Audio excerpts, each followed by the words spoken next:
Hi, my name is Travis Lee. This is my permaculture design Capstone project. I did a 1.04 acre property that we purchased in 2024 in Central Texas.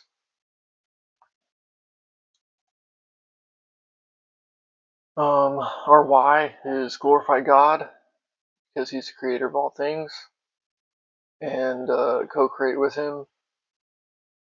Well, use His resource that He's created to create and glorify Him through the design that He's already created using His design.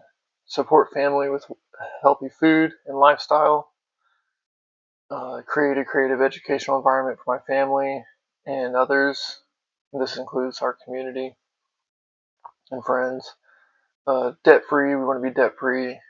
Build generational wealth in love, knowledge, creativity, health, and economics. Restore and enhance local ecosystems as well as communities. And obviously share the excess, whether that's our time or knowledge, and hopefully our the food that we grow.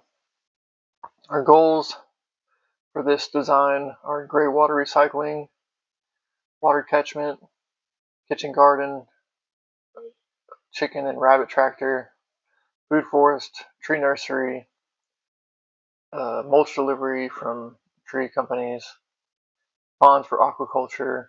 This could include watercress, greens, or tilapia, things that we can eat, or native biofiltering plants, or other things that our chickens could eat, or other animals that we raise could eat, or just native habitat. Bring in native habitat. We also want to rent a renting area that people can come either stay or rent.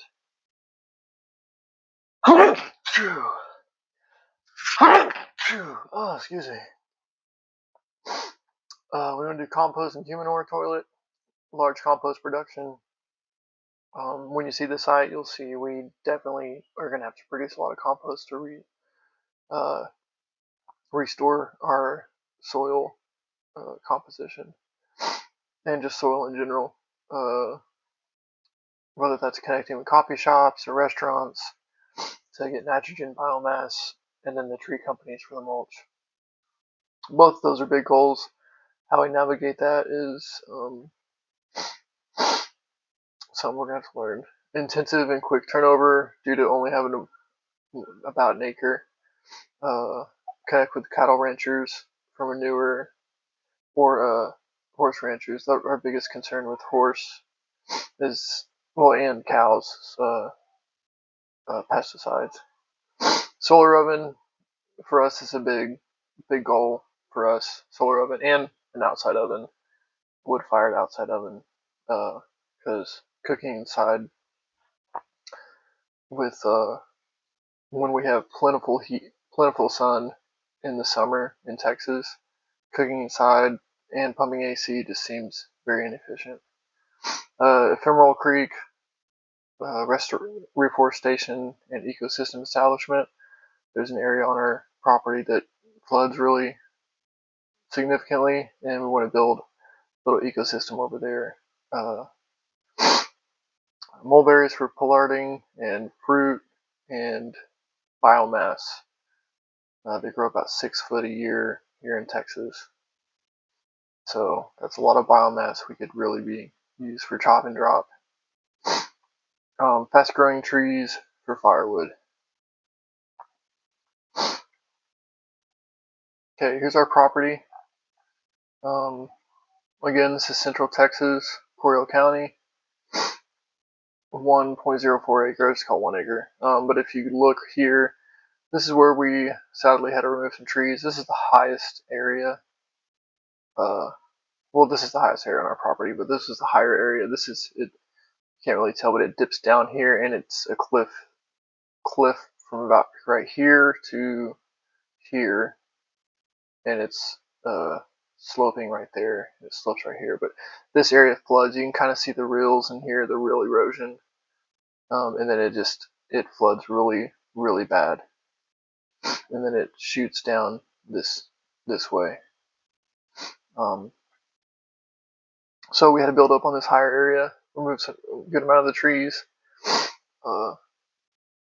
It is what it is, but we saved as many trees as we could. So in the past, this property was essentially a caliche quarry for people that were, well, when they built this road, it's now paved, but when they built roads and also when they built the foundation for their houses, for a few houses in town. So yeah, that's the property. Our contour map. Here's our contour map. I didn't have the property line in here. I wanted to include a good amount of the other properties because they obviously affect us with the watershed. So here's the direction that the water comes.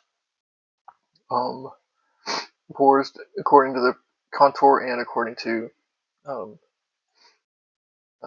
personal observations and being a witness to it. It goes this way, it comes down here, it shoots down this cliff and down here, because this is a hill up here, as well as pouring down from the street, and it just shreds this area. And it also rips down here and just pulls all the sediment down here. That, to begin with, we're losing a lot of any kind of nutrients or soil, anything that's coming down this way. That's just leaving is something we want to stop as soon as possible. We've done some projects, which I'll go over later, that are already slowing this down. Yeah, it's contour. These are 2-foot contours, and so yeah, seeing this map helped out a lot. That's planning. See your soil map. Here's a soil map. We have ER. I'll go over more of these, and then 2 slides from now. But ERB in this area, obviously you can see with the this is higher elevation. It does have some plants and some cedar trees. So it does have some establishment, some native grasses. So soil is getting held here, and then it just drops down. REF, a lot of degraded land, and then DRC, which is more ranching, flat grasslands. And we'll go over that more later. But before I do that, I wanted to go over the ecoregion. Here's our location right there. Limestone cut plain. It's a really good, awesome map if you live in Texas. I don't know if other states have this, but these are ecoregions and sub-ecoregions, and it breaks it down into plant communities, and soil, and topography, which is really useful for planning or even pre-purchasing. I would definitely look into this. Knowing what biodiversity you could have, potential precipitation, and even the plant communities is really important for knowing what are you going to be able to do there. I know permaculture definitely extends this and makes a lot more things possible, but you got to know that foundation before you can move forward with what your actual plan is. So location, north central Texas, south and southwest of the cross timbers, extending toward the Edwards Plateau. So Edwards Plateau is here, and this is a part of that. Well, extending towards it. So it's pretty similar. This drops off, and this is where you get the hills and all the rivers. Geology underlain by lower Cretaceous limestone. That's definitely, you can see that in the picture. And he eroded unevenly, creating flat-topped buttes and mesas. We saw that in the picture. Not necessarily the elevations, but the contour maps definitely showed that. Topography, stair-stepped patterns of mesa valleys, more rugged than surrounding prairies due to erosion. Yep, definitely true. Soils thin, rocky, and alkaline, supporting specific plant life. Vegetation, mix of woody woodlands, post oak, white shin, cedar elms. There are some cedar elms in around the area, but not on our property. Plateau live oak.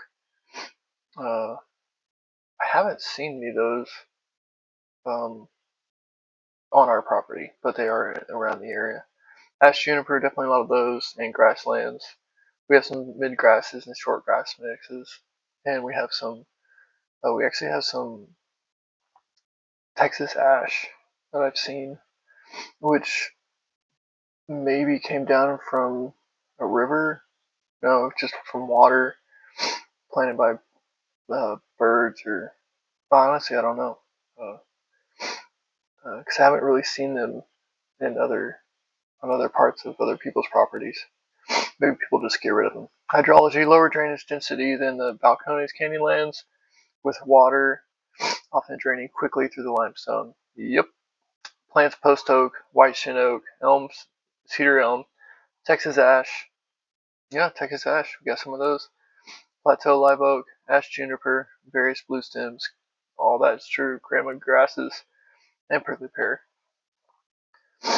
Wildlife: similar to Edwards Plateau but less diverse. Important for grasslands, birds, mammals with aquatic species and associated streams. Our annual precipitations this year has been pretty good, but it's usually between 31 and 33. Most years it's a lot lower. Okay, so little descriptions. So the ERB, typically alkaline, clay heavy. If you look at our map, actually, that's pretty true, because when we were excavating this for the foundation, there was a decent amount of clay and darker soils in here, which I was able to move since we had the equipment to other areas we want to plant. So that helped. But yes, limestone caliche. Well suited for natives, but challenging for acid lovers requiring organic matter. For better drainage and nutrients in gardens with common series like Urquhart, Barren, or Aubrey, reflecting the region's Edwards Plateau. Again, REF significant limestone formations, Edwards and Comanche, around Gatesville, part of the Cretaceous Fredericksburg group, but the term complex also ties to soil maps naming soil types like Eckrant rock outcrop complex near Gatesville. Describing rocky land supporting limited vegetation indicating geologic features, limestone shelves that create unique growing conditions for agroforestry, not a single tourist site but a geological agricultural classification. So agroforestry, that'd be great. But yes, that definitely describes this our little piece of land. DRC, this area is, it's over here. You can see there's also a small ranch over here, further that way. And yeah, this is Dawson, real series. Common hilly ranching areas around Coryell County. That is very common, but it doesn't really. Well, it does affect us, in that's where a lot of our wildlife comes from. Deer. I actually saw a pheasant the other day, which is, I don't know if somebody is trying to reestablish them or what. But it's pretty awesome. Nice. Sector. Here's my sector map. What I found when I was making this is this sector map can have a lot of sneaking information in it. But I wanted to get to the base. I wanted to have the main things in here that energies that we could focus on. Wind, primarily from the south. We do get some north wind, especially right now as it's getting colder. But with this property, we're a little protected with this hill. This road kind of gets a little tunnel of wind going through it, and it shoots up. But I'll definitely learn more of that once we move to the property. Okay, wildlife, as I said, it comes from this ranch area up on these hills. They'll come in. I'll actually see them come from the neighborhood sometimes, but mostly they're coming in from here, going into the neighborhood, and they come back out. And we actually had a deer hanging out behind the house for a few days when it was just a foundation. Okay, water. Our water comes down from the hill, down the hill. As it comes down, it is bringing soil nutrients, seeds, and fungi all from down here. So we're getting all that water that comes down, not just to the house, but all the way, across this whole property. Noise pollution. We have noise pollution from this direction as well, from more of the southeast. There's a military base over there, but the hill and the trees that are in that area kind of do what they can. I don't see us being able to block much more of that. Maybe as we establish some trees closer to us, but my main concern was near the road, since that's something more that I feel like we can control over time. So noise pollution. And then, obviously we have this road that we're going to be building, connection to the community.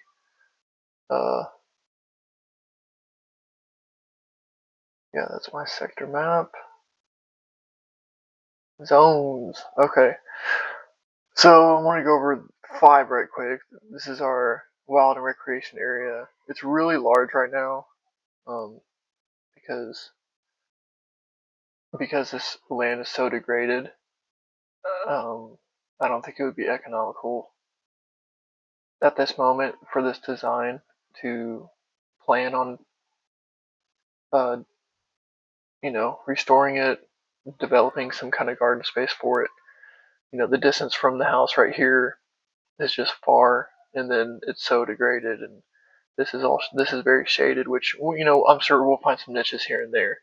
But for this specific design, I wanted to get focused on what's economical at this point in time. So the first is the kitchen garden. I added down here, there's actually a wall right here that we built. But down here, I want this to also be our zone 1. Or no, actually, let's go for zone 0. Zone 0 is our house that we designed. Open kitchen. I don't know if you can see this. This rendering is not that great. Open kitchen plan. Washer dryer. Tried to pull and squeeze the water as close as we could, but yeah, and make things close. It's 1,700 square foot house. Many people were telling us to go much bigger. We didn't want to, because I don't see the use in going larger. We can use what we have. Less time for us cleaning the house, as long as it's functional. Okay, kitchen garden. This is our green zone, zone 1.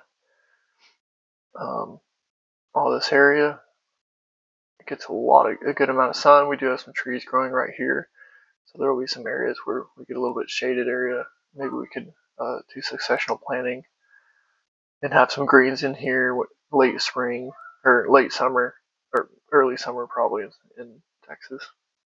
We get a little bit of shade over here as well, so maybe we could have some greens or something that can't stand the heat as much over there. And then we have our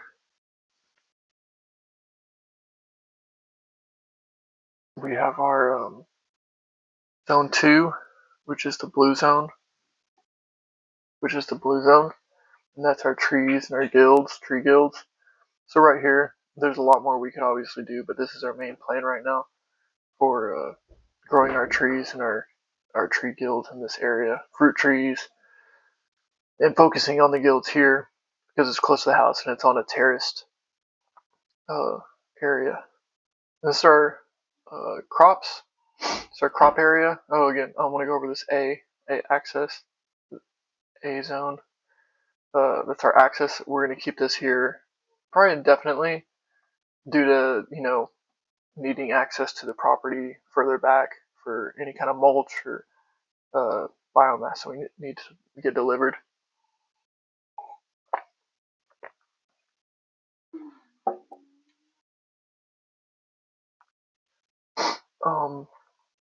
We'll probably end up doing trees in this area as well.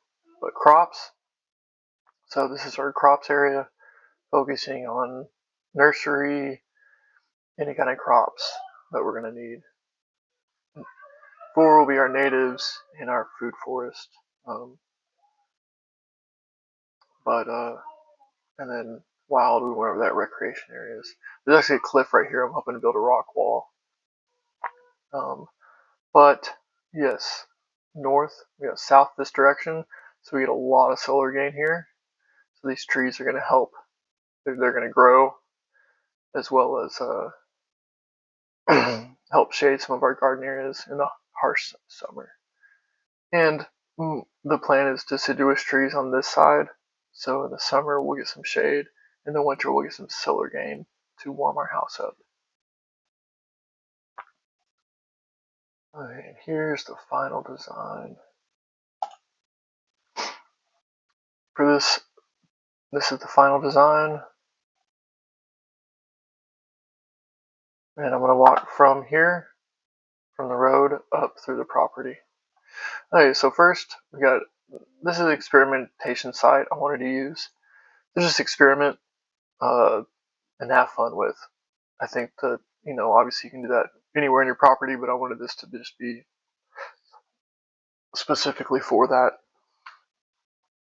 By the driveway, something I can put eyes on consistently. There's probably two in this area. I could have a few experiments here as well. But you don't want to take all of your gardening space up with experimentation, even though you are learning from a good amount, but you do want to have the economics is you want to have something growing that you know for sure you're going to get, the likeliness is really high that you're going to get a crop from. So we got the driveway, pull through, and we can check these areas very often. All the green areas we can check really often. And this is also a green zone as well. But the main first phase plan is put some trails here and garden this area, really eroded, and we'd like to hold back some of that erosion. Built a 4-foot stone terrace here, so we have an elevation rise 4 feet to 5 feet, and we're going to put some right at the front of the house where we get a lot of sun. We're going to put our keyhole beds. We're going to have a lot of keyhole beds up here. We can step right off the porch, or we can come down a little trail and get on this wall that's the same height as these beds and work from there. So, or you can potentially, right after where you just crawl up this wall, it's got steps right here, so you just step up, harvest, plant, whatever you need to do. This is our gas tank. We have gas in our house. We're going to have gas as well as a wood burning stove, because after the snowpocalypse, we don't really want to be dependent upon the electric grid to warm us up and cook food. So we're definitely taking that into account. So we're going to have concrete stairs right here up to the house. I wanted them kind of gentle, so as our parents age, they can get up the stairs still. And then we'll have trees. We have some trees here already, a few natives. We're going to continue to let those grow and give us some biomass. Here's the stone path we're going to build. And then one thing about the house I really wanted to talk about was our sewer, our gray and black water. We actually got gray water installed. So from the sinks, the showers, and the washing machine, not the kitchen sink, we get the gray water goes into a pipe, and then we have a Y that separates it from the black water and goes into we're going to build a settling tank. Right now it's just 2 pipes sticking out right here, so we'll have a black, and then once the septic's installed, we'll plug all this in. But the plan is a settling tank for any kind of weird solids that get in there, that we can clean that out every once in a while. I'll probably add some charcoal or biochar blocks in there that we can throw in the garden or chop up every once in a while and throw in the compost bin. And then we'll have a biofilter that'll have biochar as well as aquatic plants, semi-aquatic plants. I built one of these in our last house a few years ago, and it worked great. I mean, these aquatic plants had water. People would I was blown away because they were just constantly growing, and it was just up on a hill, similar soil, and it was just, this shouldn't be here, but it was, and it was. So they'll biofilter, and they'll come down to these trees, and most likely fruit trees, some more fruit guilds. But getting it through this access road is going to be the challenge. Septic, we'll have our septic. It's an aerobic septic. It treats our water here on site, and that's not going to go on fruit trees. Most likely we'll pour out into a deep mulch bed with compost to native trees or into native grasses that'll filter, and then after those will be some fruit trees or any kind of herbs that we might, because then it's filtered through the mulch and the compost first. Next will be our herb spiral. There's a big composite of good soil right here. We have a path right here. We also have a path right here going up to this cliff. So I wanted to make this a herb spiral, maybe some more shaded herbs on this side because it's kind of blocked from the sun, and then our high sun herbs on this side. And again, all this, when we're doing this, I'm taking into consideration the water filtration down here. It's coming down and watering our plants. Okay, another idea or another phase that we're going to do. We've actually already started this one. Well, we've started the great water. That's in the house already. So this one's not started. We've started this project. It's a fence. We're going to build a fence here so we can close this cliff off, and our kids can run around who are toddlers can run around, and we can sit there and drink coffee and not have to worry about them falling off the cliff. Once they're old enough, we'll open this gate up and they can roam free. But we're going to build fence here on these pipes that we've already installed and grow vines on them. And, grapevines is my plan, so we can have grapes and just enjoy some table grapes, because I just enjoy those sometimes. Or potentially grapes on the top, legumes, and then we'll probably add some dewberry bushes, some kind of fruit we can have while we're eating breakfast up there. And it slows this soil. You get a vine, you get tons of root biomass in here. It'll slow this erosion and grab that water, and the way they're set, it'll sink. Which you want to slow it. We want to slow the water, sink it. We want to spread it, or slow it, spread it, sink it, and store it. And so up here we'll do earthworks to spread it, slow it, and then in our ponds down here we'll sink it. And hopefully in a few other areas we'll sink it as well. And then yes, these vines will actually shade us in the summer when the sun's at its worst in the west, and it's just pounding down on this cliff. We can protect our plants on this side.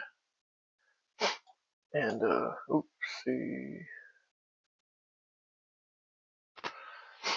Okay, so go here, hoop house. We're gonna have a hoop house for our plant nursery. We've already started our tree nursery in our duplex, and then this is going to be our outside area for our tree nursery, as well as our plant nursery. We'll probably extend it this way with the final design, but at first it's going to extend a little further this way potentially. I feel like having your nursery be larger at the beginning is important until you get more plants established that you can propagate from. Again, if you look here, we have water filtration, or water coming down this way. We'll slow it as much as we can on this cliff, but it'll come here, and then this will water these plants. So these will probably be our more heavy plants that need more water. Will be on this side, and as it comes down. Or we might flip these. about 180 degrees. All these beds could be facing the other direction. But my plan was to face them this way so we can get solar gain more evenly. But we'll just have to see. Chicken tractor and rabbits. So I just put these here for reminders, but we're going to have a chicken tractor and rabbit tractor, potentially both together, going around the property to build soil nutrients. But yeah, they'll be going through these garden beds, build the nutrients up first for the first few years, and then plant rye and add compost. Okay, so we have our market crop production. This is going to be our market garden. We have some friends that sell there right now at the farmer's market who sell broilers and eggs, and they're going to be selling beef soon, or the next year or so. Okay, another part was our aquaculture. So we have our ponds. We've actually already built these because we had access to the machinery while we were leveling the ground out. So we said, well, we have it, let's just build these. So, and they are functioning pretty great. So the water comes down here, pours into this one, and this one, depending on where it's coming from.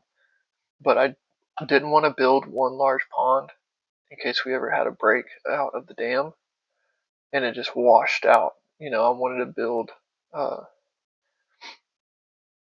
decrease the weight. So we have a smaller pond here. As it overflows, it comes into here, and then it goes into a little bit larger pond. And then as that overflows, it goes to the spillway into this pond. And this is our largest pond. And this pond pours out. It doesn't go straight. It pours and it mingles and turns. Mingles, wrong word. It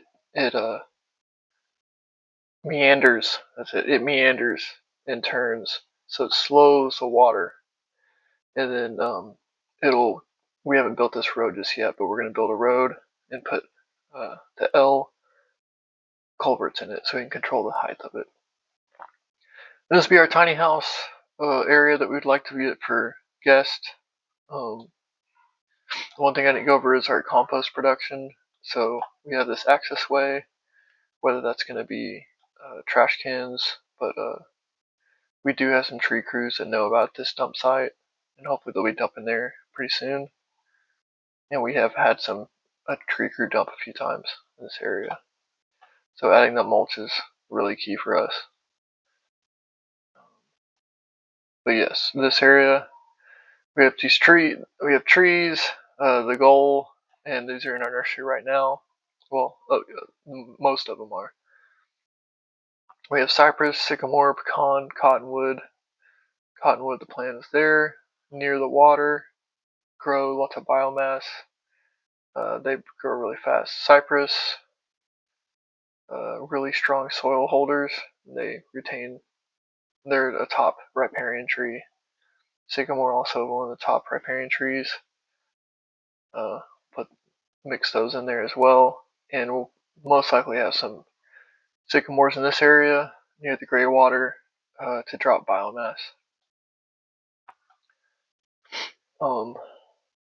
Fruit trees, I just put a mix for now because as we grow our tree nursery, we're going to learn to understand what trees can grow where. If I was to do this for a client, I would probably suggest to them to get small trees and leave them in pots and see how well they do in certain areas, and move from there.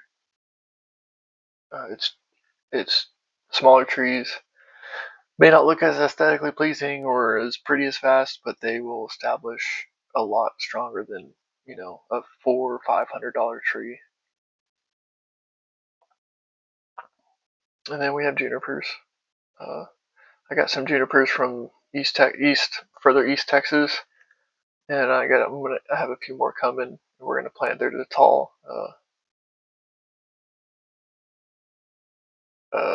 Arizona ash trees. They get a lot taller than the ones that we have in this area. Okay, so Here's the high set culverts. I wanted to go over those right quick.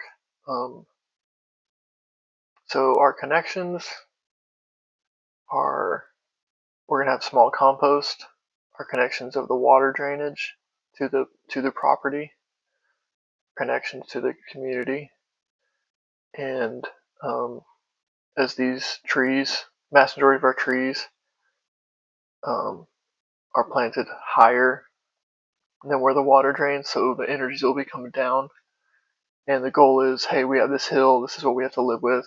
We're going to collect our compost up high, mass majority of the time, our food scraps, whatever we can compost up high, we're going to compost higher, so we can then use it on these trees, and then that nutrients, because we know the water goes down, the nutrients we know will consistently,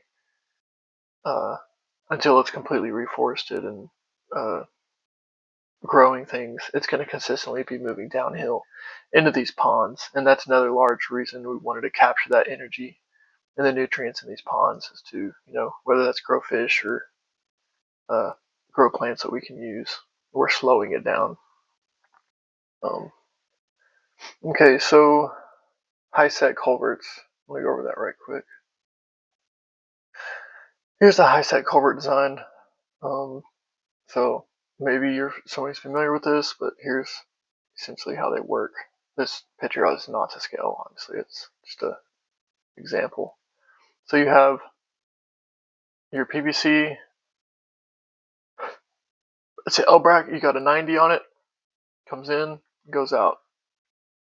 You can take this section off, this coupling, this coupling, this coupling, and then this part right here, and you control the height of the water. So if you need more water on this side, which we won't on our property, but if you did, you can take this off and it'll lower this down and water your plants on that side. So this is what we're going to be using, 3 of these in this area to control the water in this area. If it starts filling up too much, I can go over there and take a few of the couplings off of each one and it will drain lower. And if I ever want to build this higher, I can build it higher. We'll probably most likely have our culverts higher as well. So once water pours in there, whether you have it this level or this level or this level, it goes through the pipe, and then we're going to slow it down with a T. It's going to come into this T. I'm probably going to have a valve here. I can open this up in case of an emergency. Got to have that plan B. So it'll come in here, and this pipe's going to be perforated. I'm just going to drill tons of holes in it, larger holes on this side, so the water slows, and then these top holes are for if we have a really heavy rain event, and the water can just pour out the top, but at least it's still spreading it out significantly more than just a straight pipe would. Okay, so that is the final design. Let me know if you have any questions. There's a lot more detail I feel like could be added into any permaculture design, and a lot more projects that could be added. I think economics has to be taken into account, and that's something I honestly have learned doing this project. Is I have a lot of ambitions and dreams, but it's got to be economical for that time. Maybe we execute this and add more later on, and that's a perfectly fine plan. Okay, thank you.